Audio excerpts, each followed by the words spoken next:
Buenos días, mi nombre es María Loaiza y a continuación voy a explicar el origen del Spanglish. El Spanglish o inglañol es la unión morfosintáctica y semántica del inglés y el español. Su origen es un tanto incierto. Algunos autores consideran que inició en los años 60 en los barrios hispanos de Nueva York, Miami y Los Ángeles. Otros antecedentes indican que su origen se remonta en el siglo XIX, específicamente en el año 1848, cuando México vendió una importante extensión territorial a Estados Unidos.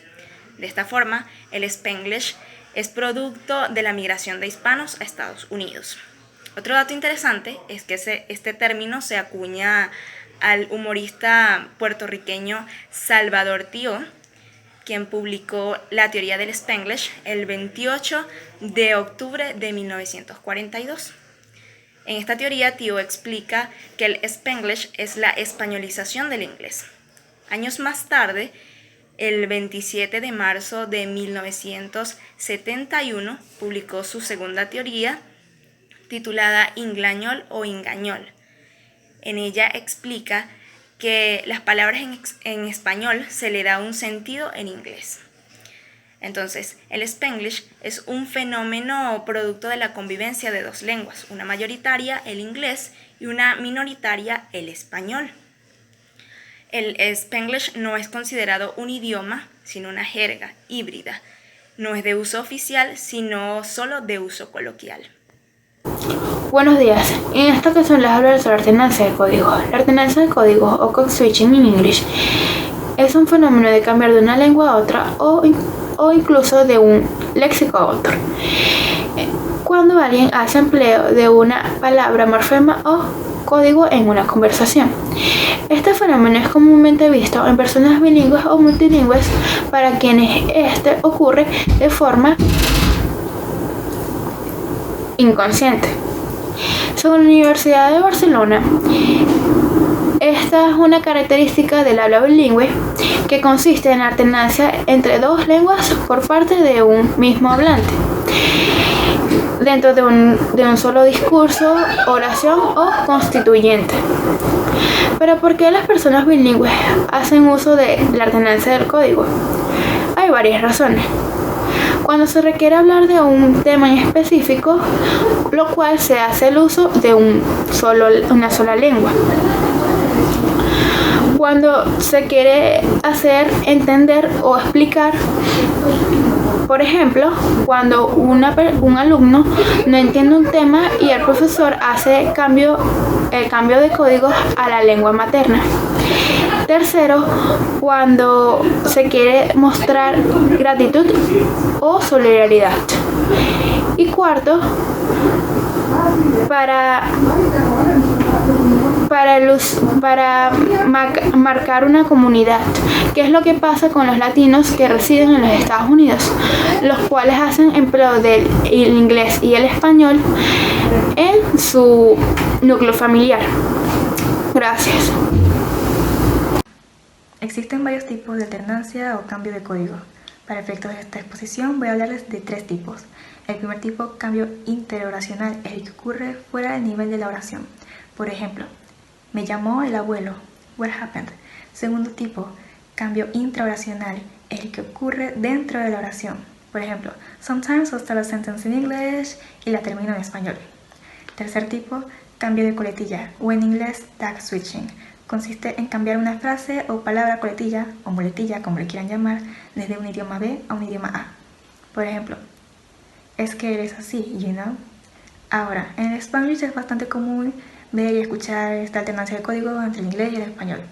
Hay gente que dice que los que hacen esto lo hacen porque son flojos, porque no manejan bien alguno de los dos idiomas. Pero en los últimos años se han hecho investigaciones y estudios que demuestran que esto no es así. También se ha hablado acerca de que la alternancia de códigos no es un proceso aleatorio, sino que sigue un patrón, sigue una serie de normas. En una investigación realizada por la profesora Almeida Jacqueline Toribio de la Universidad de Texas, en Austin, muestra que incluso las personas que no son completamente bilingües siguen las reglas gramaticales y la secuencia lógica de la conversación cuando hacen el cambio de código. Sin embargo, todavía queda un largo camino para que la alternancia de código entre el inglés y el español deje de ser mal vista. Todavía hay mucha gente que piensa que esto está mal y que representa que los hablantes han fracasado en controlar.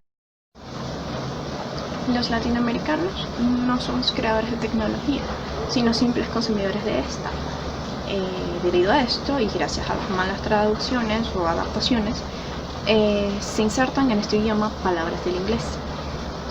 El usuario, al encontrarse con este tipo de problemas al traducir una palabra, simplemente las adopta por la rapidez del idioma en la que viene, inglés en este caso, haciendo que el Spanglish se convierta no solo en un lenguaje, sino también en una forma de vivir, en una forma de facilitar la comunicación de un usuario de internet y facilitar su comunicación. Este fenómeno tuvo su mayor difusión mundial gracias al mismo internet, creando vocablos como browser, frame, link, entre otros, que en su momento no tenían una traducción literal. También pudo ser por adoptar la palabra lo más rápido posible, como pasa con la palabra cookie. Y también puede ser que la palabra o el conjunto de palabras en inglés suene más rápido o más fácil de decir que en español. Gracias a esto y por las mismas reglas del español, el mismo hispanohablante, por sus propias conjugaciones de verbos, crea familias de palabras como chatear, tú chateas, yo chateo, nosotros chateamos, ellos chatean. El uso de estas palabras, estas familias de palabras, es tan común que la misma Real Academia Española acepta estos términos y el mismo hispanohablante los utiliza constantemente. A pesar de todo, este lenguaje presenta sus ciertas dificultades. Por ejemplo, el uso del email empieza a transversarse y el joven comúnmente empieza a hablar como si estuviera redactando un email corto y conciso.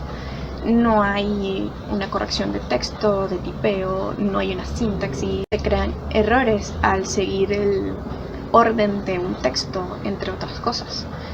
Y esto contribuye a que el lenguaje empiece a ser un poco menos cuidado, se empieza a fragmentar y el mismo joven empieza a descuidar su forma de hablar. Una curiosidad que podemos encontrar al usar este tipo de lenguajes constantemente es que el usuario, más que todo el usuario americano, usa mucho la palabra chatear. Pero ¿qué pasa? Para los usuarios que recién empiezan en este mundo, específicamente en España, la palabra chato consta de algo pequeño, más específicamente en un vaso que se usa para el vino, que es pequeño. Pero la palabra chatear significa como jugar con este vaso, como beber mucho, por lo que el usuario que recién empieza va a creer que se está tratando de que hay muchas personas. Transferencias lingüísticas. Las transferencias lingüísticas son fenómenos debido a la influencia que puede tener una lengua sobre otra en contextos bilingües. Es decir, cuando una lengua adopta características o rasgos que no le son propios. En el Spanglish se pueden identificar varias transferencias, como las pragmáticas, las sintácticas y semánticas, las léxicas y morfológicas y las fonológicas. Las fonológicas son aquellas donde los hablantes nativos bilingües de inglés y español logran ver una fusión o una diferenciación fonética, es decir, que hay un contraste entre el español y el inglés. Por ejemplo, los fonemas C y S, que en el español son alófonos, en el inglés son diferentes fonemas. Y por ejemplo, la palabra chem, que significa mentón, y la palabra shem, que significa pantorrilla, los que hablan este idioma híbrido tienden a decirlas como una sola, tienden a decir chem por las dos palabras. Están las transferencias léxicas y morfológicas, que son aquellos elementos léxicos o palabras que son transferidos del inglés al Spanglish. Por ejemplo, mopear, chatear, testear, escanear y testear y muchos otros más. Están las transferencias sintácticas y semánticas, que son aquellas frases comunes que son transferidas y traducidas literalmente del inglés. Por ejemplo, ten un buen tiempo, que viene de la expresión have a good time, que significa que pases un rato agradable.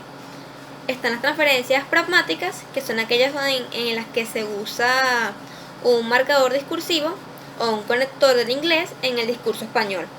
Por ejemplo, el domingo no vas a trabajar, so vas a descansar. También se pueden ver como whatever, you know, let's see, I mean. Es decir, que se pueden usar entre discursos español, pero sigue siendo una palabra directamente del inglés. Gracias. Buenos días, mi nombre es Lady Hernández y yo les voy a dar algunos ejemplos sobre el Spanglish. Primero que todo, ¿quién habla Spanglish? En Estados Unidos hay más de 50 millones de personas que hablan español. Entre los hispanos que hablan inglés, el 59% es bilingüe. El censo estadounidense no incluye el Spanglish como un idioma oficial, pero teniendo en cuenta estos números, se puede decir que muchas personas combinan ambos idiomas. Esto es debido a que la mayoría es educada de una manera bilingüe. Entonces, los lugares donde más hablan Spanglish es donde se acumulan estas grandes poblaciones latinas, como el sur de California, Florida, Puerto Rico, que son conocidas como la cuna del Spanglish. Entonces, algunos ejemplos usados también en las ciudades como Miami podrían ser: ¿estás ready?, que es para saber si estás lista. Vamos a hanguear, que viene de hang out en inglés, vamos a salir, significa vamos a salir. El mouse, que es para referirnos al ratón de la computadora. Taguear, que es cuando alguien te etiqueta en una foto o en un mensaje. La marqueta, esta en especial es usada más que todo en Nueva York, donde muchas personas son de padres latinos, ¿verdad? Entonces usan muchas palabras con Spanglish para poder darle como ese sazón. Vamos de lunch, para almorzar. Vamos para el mall, que se refiere al centro comercial. Vamos a mandar un inbox, que es para referirse a un mensaje. Googlear, que es cuando estás buscando algo en Google. Y como muchos ejemplos, como freezer, como shopping, como break, entre otros. Incluso la Real Academia de la Lengua Española ha aceptado el uso de algunas palabras como lo son tuitear. Entonces, hay una razón por la cual muchas personas no dejan de hablar Spanglish, incluso se hablan español, inglés o ambos de una manera fluida. Y es que para muchos, no para todos, pero para muchos, no se trata sobre una crianza, un lenguaje de crianza, sino es como más una fuente de orgullo de su identidad latina. Gracias.